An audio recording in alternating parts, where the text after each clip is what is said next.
interaction with the kid. It wasn't supposed to end like this. Not gonna hold you. Jumping straight into it because it's about to... It's the NBA Finals, and you know what that means. A new champion will be crowned. Legacies will be cemented. The torch passed from one team to another, and some of the most scorching hot takes you've ever laid eyes on. Today, we're gonna take a look at some of these takes. NBA Finals edition. The good, the bad, and the downright horrific. Arguably the best offensive backcourt in the history of the NBA in Luka Doncic and Kyrie Irving. Did you say history? Arguably the best backcourt is Steph and Clay. So far, the 2024 NBA Finals have been, a bit one-sided.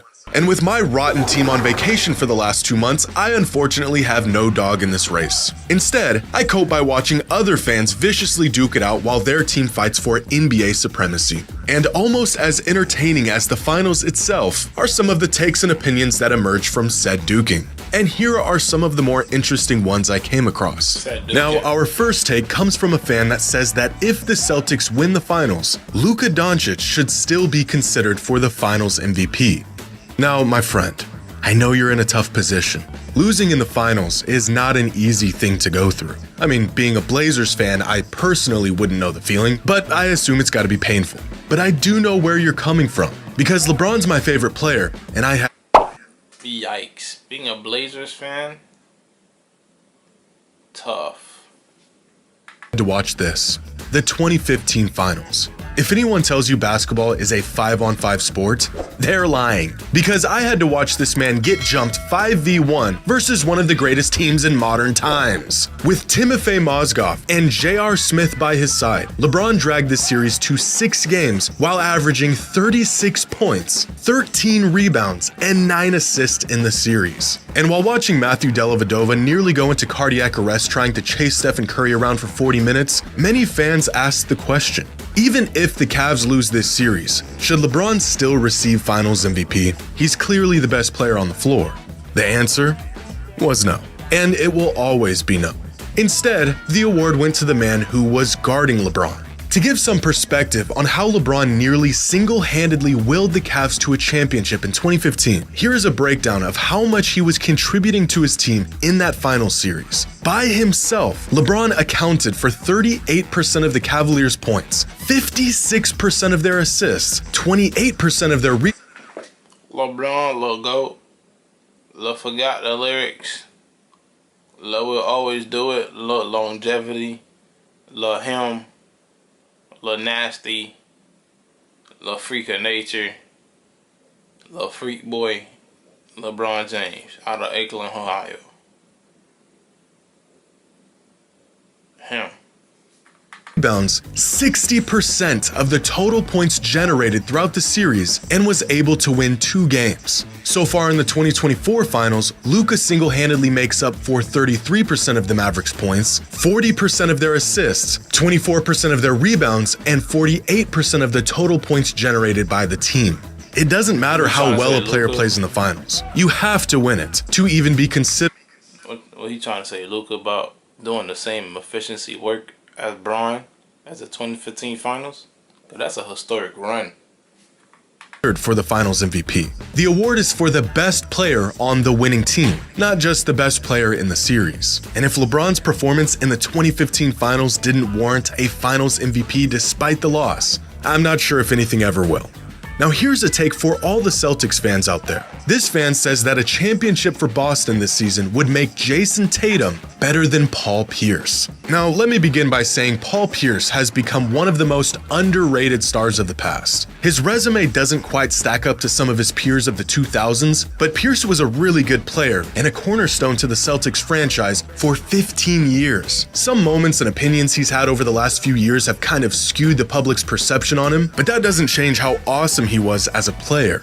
But with that being said, As an individual player, Jayson Tatum is already better than Paul Pierce was. Tatum has a more well-rounded game. He's a much better playmaker, he's more versatile, and where Pierce really shined with his scoring and shooting ability, Tatum does even that at about the same rate and caliber. Keep in mind, Pierce did play in the slowest era in NBA history, so his numbers don't quite do him justice. Adjusted for the pace of today's NBA, his numbers would look something like this. Really similar to what we've seen from Tatum throughout his career. But overall, Tatum has already peaked higher than Pierce did. He is a far better defensive player than Pierce was, and he's more versatile on both ends of the floor. Tatum already has 10 times the MVP shares Pierce did in his 19-year career. Individually, Tatum has been good enough for long enough to say that he has a bigger impact on a game-to-game basis than Pierce did. At the moment, you can still make an argument for Pierce being the better player throughout his career, but if the Celtics win a ring this year, and especially if Jayson Tatum wins a Finals MVP, then that argument no longer exists. But even without those accolades on his resume, I agree with this take.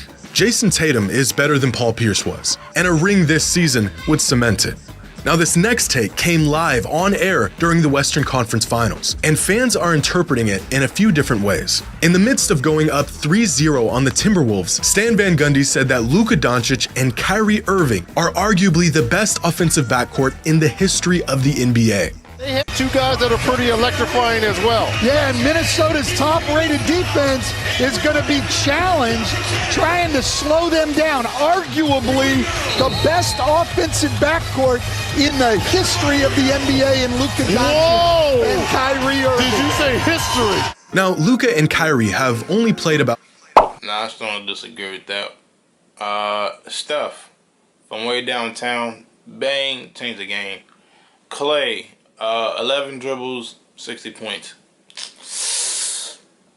Okay.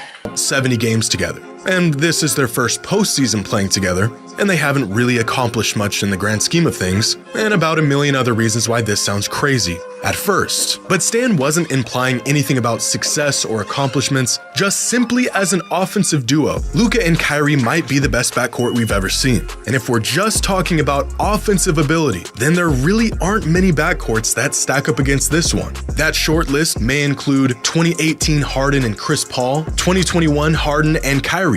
If we consider Luka to be a guard, then surely LeBron and Kyrie in 2017 would be considered a backcourt duo as well. Manu Ginobili and Tony Parker were pretty damn good. This fan might be onto something with his choice of the best backcourt of all time. And of course, the two elephants in the room, Steph Curry and Klay Thompson. For the sake of this argument, if we ignore the accomplishments and the time these duos played together and just approach this from the aspect of offensive ability and production, then Luka and Kyrie are actually in the conversation for the best offensive backcourt in NBA history. Taking the best versions of each of these backcourts throughout the years and looking at some of their numbers like points per game, total points generated per game, this statistic factors in assists to their total offensive output, shooting efficiency, and their offensive impact through offensive estimated plus minus, then it's pretty Bro, these stats would be so invalid due to the fact that the game changed so much. The pace of the game is so different that the volume wouldn't need to be so high.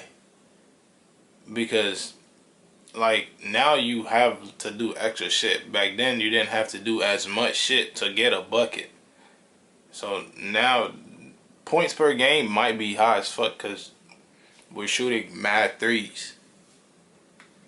Tough to choose just one backcourt out of these five. Luka and Kyrie are the most productive, and they're just about as impactful offensively as these other backcourts. But once you factor in the shot making, scoring versatility, gravity, and all the little things that make a player special offensively that the numbers might not account for, then you could definitely make an argument that Luka and Kyrie are the most offensively talented backcourt in NBA history. Now, as to how good they are, well then if we can't use accolades and accomplishments, and this is just an eye test kind of thing, then that's pretty subjective. Steph and Klay were good enough to win 4 titles together, but I guess you could say that as a backcourt, they weren't as good at basketball as the combination of Luka and Kyrie. Harden and Kyrie were really good at basketball, but they didn't really play together all that often. And it feels a bit wrong to not at least consider that within this discussion. Once you start to factor in what these backcourts actually did together, this entire discussion changes very quickly. But in terms of exactly what Stan Van Gundy was referring to,